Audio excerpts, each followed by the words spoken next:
Hello and welcome to The True Believer. I'm your host, the Mighty MCU Man, and I'm here to go over the Yoast Universe timeline. Now, before we go into this, we have to get into a little bit of ground rules. The Avengers, Earth's Mightiest Heroes, and the Wolverine and the X-Men shows are in the same continuity. The Spectacular Spider-Man show is going to be a hypothetical. The reason why it's counted here is because it was meant to be here, and there's going to be other things in here that are going to count, like Wolverine, like Hulk versus Wolverine, and Hulk versus Thor. Now let's get into it. So we start off the earliest point of the timeline with Thor Tales of Asgard. This film serves as just a little bit more than just Thor's backstory, as it shows the formative years for Thor and sets up the dynamic for the character in Earth's Mightiest Heroes.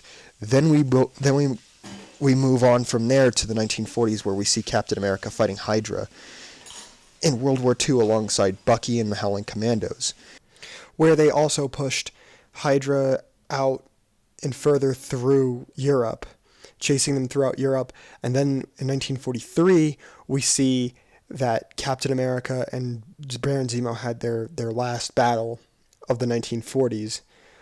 But then we move ahead, like 2 years later, in 1945, we see Captain America, the Howling Commandos, and Bucky raid the Hydra science base that was run by the Red Skull and stop him from using Asgardian runestones to bring creatures from Asgard and other realms to attack Allied forces, only for the plan to go south, as Captain America was determined to catch Red Skull this time. We see that Steve and Bucky chased down the Red Skull, and Bucky sacrificed his life to save Captain America, claiming that the world needed Captain America more than it needed Bucky. And as time progressed, Steve Rogers froze in suspended animation. He was stuck in suspended animation for quite some time. While that was happening, we also got around to the point where we saw Bucky was being inaugurated into the Winter Soldier program by the Red Skull to be his personal assassin. While that also happened, Wolverine was performing operations for Weapon X, only to be captured after trying to save Mystique from a horrible experiment done by Cornelius. This is often contradicted because we see that in Hulk vs. Wolverine, he was drunk one night and they kidnapped him and then experimented on him. Discrepancies like this are sometimes often warranted, or in other cases, understandable, because from there on we see a direct adaptation from the Weapon X storyline, which I'm going to guess actually does happen in the 80s in this timeline, only for Wolverine to somehow escape from the Weapon X facility later on and be discovered by James and Heather Hudson. And they pretty much have him go to work for Department H, fighting the Hulk, which turned into him fighting his old teammates on Team X. Later on, we see that the Winter Soldier is responsible for Nick Fury's injury and Nick Fury's grudge against him. The first 5 original X-Men gather, and the Spectacular Spider-Man occurs sometime around 2008 or 2010. It has to be between those two time frames, and we see that Spider-Man has been fighting crime for about a few years now. Not even a few years. He's been fighting crime for about a year for the timeline that the show is trying to tell us. For the fact that it is a very, I want to say, linear timeline, for the fact that everything happens in a way that you can understand that this happens throughout a year. Continuing off of that, while he was fighting crime, he also fought his very first supervillains throughout his first year, being that Venom, the Sinister Six, the whole 9 yards. He fought the baddest of the bads. The only discrepancy here that prevents it from being a part of the Earth's Mightiest Heroes timeline is the contradiction of the prisons and a few things, but there's other things that indicate that this is actually in the same Marvel universe.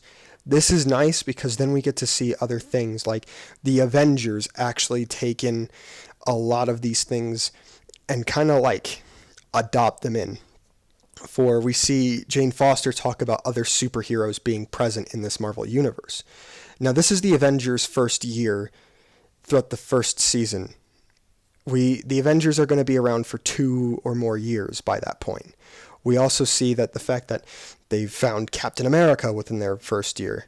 They have effectively formed a bigger team with Hulk, Black Panther, and Hawkeye, and they fought the Masters of Evil, and they've done it all. They fought time traveling conquerors, genocidal robots, the whole bit. The Avengers were there for, and this is something that the show does really well in indicating what kind of time frame it's in.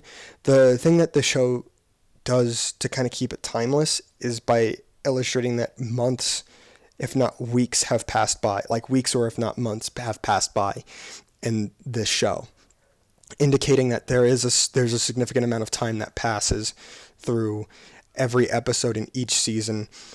And it is something that honestly really does make sense from a standpoint that they have to kind of got to keep it timeless and anonymous a little bit.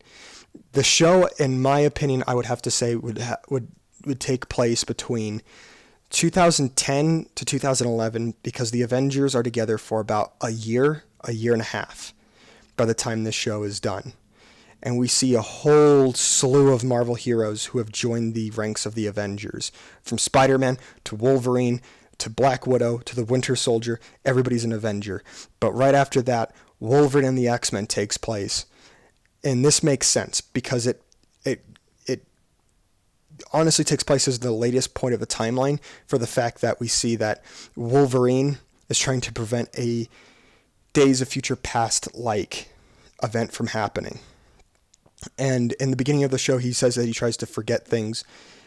But the reason why this takes place after Earth's Mightiest Heroes is a issue from the comic book called When Magneto Walks the Earth, where we see Magneto, Quicksilver, and Scarlet Witch, which also refers to a point in the show where Quicksilver and Scarlet Witch talk about a deal that they made with their father. This is accompanied by other aspects of the comics, and the TV show, like Wolverine's costume and him with the new Avengers, and then the entirety of the Avengers. I hope you really did like this timeline. I hope to give you guys more information. This isn't going to be one of those things that is going to be constantly updated, because the timeline is pretty much completed for this show, and I hope to give you guys more content. I thank you guys for tuning in. You guys are the best. See you guys later. Have a good one.